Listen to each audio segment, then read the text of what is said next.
अभी एक मैं सुन रहा था, एक मनोवैज्ञानिक कह रहा था कि जब ऑनलाइन जो पेमेंट का सिस्टम आया है, इसने आदमी को बहुत खर्चीला बना दिया है। कि कैसे? कि जब अपन अपनी जेब से पैसे देते तो कुछ जाता हुआ दिखता है, आदमी को लगता है यार 500 रुपये दे, और फ़ोन पे ऐसा कर दो तो वहाँ बैंक से कटते रहते, अपन को कुछ पता ही नहीं चलता। और एक दिन बैंक खाली हो जाएंगे, पहले लोगों के बैंक भरे रहते थे, समझ में आया? अब वो फटाफट तो वो कह रहा था कि ऑनलाइन पेमेंट करने से बचना चाहिए ताकि आपको पता चले कि मैं क्या दे रहा हूँ। देखिए ना, आप फर्क पड़ता है, ऑनलाइन पेमेंट कर दोगे आपको ऐसा लगेगा कुछ नहीं गया, आप लेकिन आप नगद दो तो आपको लगता है कि जाता हुआ जा रहा है। तो ये मनुष्य की इतनी प्रवृत्ति से आप समझ लो कि हम कितने बेहोश प्राणी हैं। गया तो वहाँ भी पूरा है लेकिन बेहोश ही है। ऐसे ही धर्म में हम गलती करेंगे, सही वस्तु स्वरूप समझकर सही श्रद्धा नहीं करेंगे तो नरक निकुत पहुँच जाएंगे, त्रियंच गति में पहुँच जाएंगे। हमें भाव भाषण ही नहीं है। फिर हम अगर ऐसा हो जाए भाव भाषण तो हम धर्म में टाइम पास नहीं कर सकते फिर बिल्कुल भी। फिर हम पूजा सच्ची वाली करेंगे, फिर बदमाशी की पूजा नहीं कर सकते, कर ही नहीं सकते, करेंगे कैसे? फिर भगवान के सामने फिर खड़े होगे तो पूरी ईमानदारी से खड़े होगे, क्योंकि भय लगेगा ना, अरे रे मायाचारी नहीं करना, जिनेंद्र देव के सामने किसी दूसरे के लिए खड़े नहीं होना। लोगों को मेरे बारे में जो सोचना हो सोचो, मुझे कोई मतलब नहीं है। समझ में आया? ऐसे अंदर से सही तत्व निर्णय से आगे बात बढ़ेगी। लेकिन अपन को धर्म में असावधानी इसलिए चल रही है कि अपन को अंदर से ये धर्म बहुत बड़ी चीज़ है और गलत समझेंगे तो बहुत नुकसान हो जाएगा। ये भाव भाषण नहीं है। आया समझ में? ये परंपरावादी बन के अपन जीवन बिता देंगे।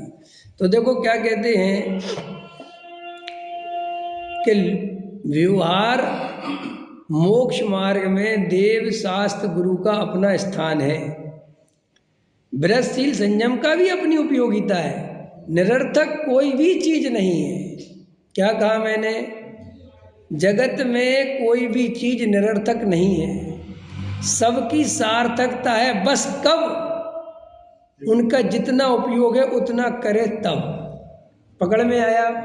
अगर हम उपवास करें तो उपवास बहुत अच्छी चीज है, लेकिन उपवास में धर्म बुद्धि कर ले, उपादेय बुद्धि कर ले तो फिर वो खराब हो गया। हम जितने विषय भोगों से बचें, जितना त्याग व्रत, जितना निर्वृत्ति के मार्ग में रहें, अच्छी बात है, बुरी बात नहीं है। भोगों में प्रवृत्ति करना कोई बढ़िया बात थोड़ी है, लेकिन वो निर्वृत्ति में धर्म समझ लिया तो वो फिर बिल्कुल गलत हो गया, इसलिए कि अब तुम फंस गए मामले। आप समझ रहे मैं क्या कह रहा हूँ?